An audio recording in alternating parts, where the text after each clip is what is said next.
નમસ્કાર સદવિદાસ, જય મા અમર, જય શ્રી કૃષ્ણ દોસ્તો। ચાલો ભાઈ, અત્યારે અમરધામ આશ્રમ પર પ્રભુજી માટે તમે જોઈ શકો છો, પ્રભુજી અત્યારે બધા એને મસ્ત મજાના ઠંડા ઠંડા છાયા બેઠા છે અને આ બાજુ મહેમાનો આવ્યા છે પ્રસાદ આપવા માટે। પ્રસાદમાં શું છે અને છે નિમિત્તે અહીંયા પહોંચ્યા છે એ આપણે જાણીએ। શું છે ભાઈ? ચીકુનું જ્યુસ છે। ચીકુનું જ્યુસ। અને તમે કયું ગામ તમારું? તમારું નામ? અરવિંદભાઈ। અરવિંદભાઈ। બેન તમારું નામ? કાજલ। કાજલ। અચ્છા, કાજલ બેન। તમારું? વિજયા બેન। તો બધા તમે હડમતાળાના જ છો? તમારું નામ બા? તમારું નામ? અમુબેન। સરસ લો। કોનો બર્થડે કોનો છે? માનવભાઈ નો જન્મદિવસ છે। હે, તારું નામ શું છે? હે,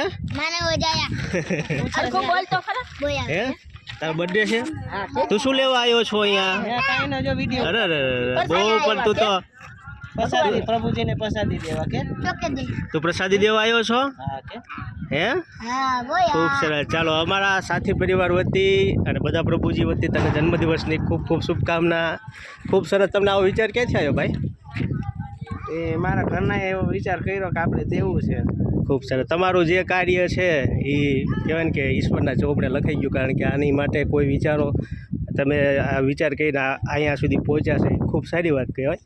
ચાલો, તમારા દીકરાને ખૂબ ખૂબ મા અમર નિરોગી તંદુરસ્ત દીર્ઘાયુ આપે અને તમને બધાને આખા પરિવારને નિરોગી તંદુરસ્ત દીર્ઘાયુ આપે એવી પ્રાર્થના।